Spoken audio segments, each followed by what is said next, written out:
Que le Seigneur te bénisse cette journée. Que le Seigneur te bénisse une fois de plus. Aujourd'hui encore, je vais te parler de la justice de Dieu qui est en Jésus-Christ. Par la grâce que Dieu m'a accordée, je veux t'expliquer une fois de plus que Jésus-Christ est la justice de Dieu. Et que tant que tu es chrétien, tu es juste devant Dieu. Dieu ne voit pas tes attitudes. Dieu ne voit plus tes mauvaises habitudes. Dieu prend plaisir de te bénir, mais il veut que tu sois d'accord avec lui. L'apôtre de Dieu nous dit quelque chose de très important dans le livre de Jean 1, verset 17, la Bible du semeur. En effet, la loi nous a été donnée par Moïse et la grâce et la vérité sont venues par Jésus-Christ. Et dans Tite 2, du verset 11 à 14, il dit « La grâce, source de salut. En effet, la grâce de Dieu s'est révélée comme une source de salut pour tous les hommes. Elle nous éduque et nous amène à nous détourner de tout mépris de Dieu et à rejeter les passions des gens de ce monde. Ainsi, nous pourrons mener dans le temps présent, aujourd'hui, une vie équilibrée, juste et pleine de respect pour Dieu. En attendant que se réalise notre bienheureuse espérance, la révélation de la gloire de Jésus-Christ, notre grand Dieu et Sauveur. Il s'est livré lui-même en rançon pour nous, afin de nous délivrer de l'injustice sur toutes ses formes et de faire de nous, en nous purifiant ainsi, un peuple qui lui appartienne et qui met toute son ardeur à accomplir des œuvres bonnes. Bien-aimé, il est très important que tu comprennes cette chose parce que quand tu ne comprends pas qui est la grâce de Dieu, l'apôtre nous dit que la loi est venue par Moïse. Moïse nous a apporté la loi. Mais l'apôtre nous dit que la grâce et la vérité sont venues. Moi, j'ai l'habitude de dire est venue. Je mets ça au singulier parce que la grâce et la vérité, c'est une seule personne. Donc tu vois, la grâce est venue. Jésus était au ciel et il ne voulait pas vivre au ciel sans toi. Voilà pourquoi elle est venue dans ce monde. Pour te prendre, bien-aimé, et faire que tu sois juste devant Dieu. Sa mort et sa résurrection prouvent qu'il a payé tous tes péchés.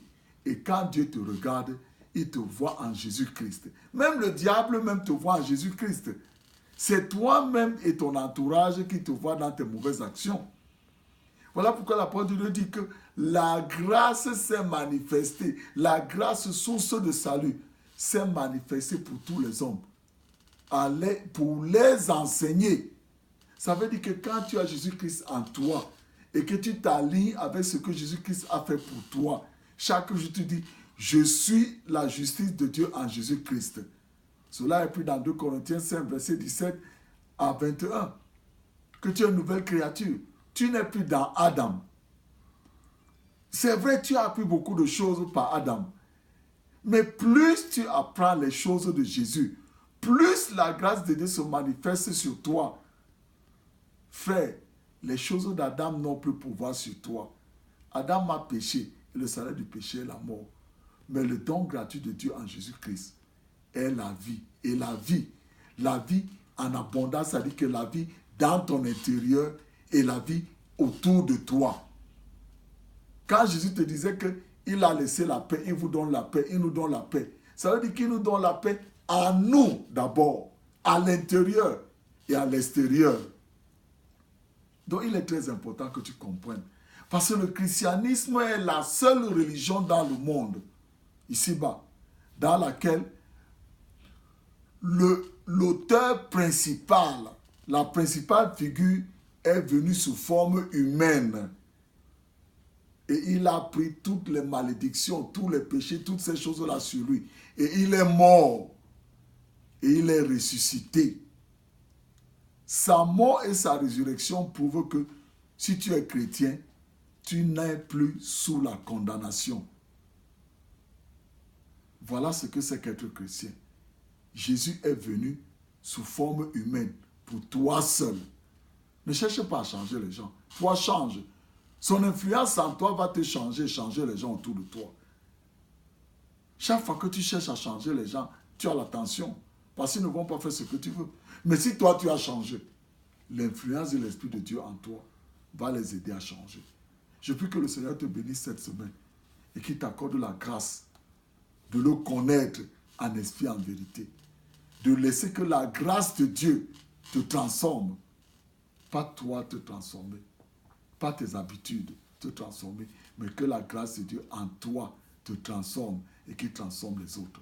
Si tu n'as pas encore fait Jésus-Christ ton sauveur personnel, dis aujourd'hui, Seigneur Jésus, j'ai appris que tu es venu sous forme humaine. Un corps comme le mien, tu mets ton nom dedans. Et tu as porté tous mes péchés et toutes ses conséquences et tu es mort. Et tu es ressuscité, tu es devenu esprit.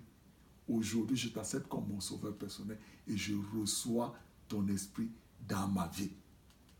Je reçois ton esprit, Seigneur Jésus, dans ma vie aujourd'hui. Et que ton esprit me conduise dans tout ce que tu as préparé pour moi. Je prie que le Seigneur te bénisse cette semaine. Au nom de Jésus. Amen.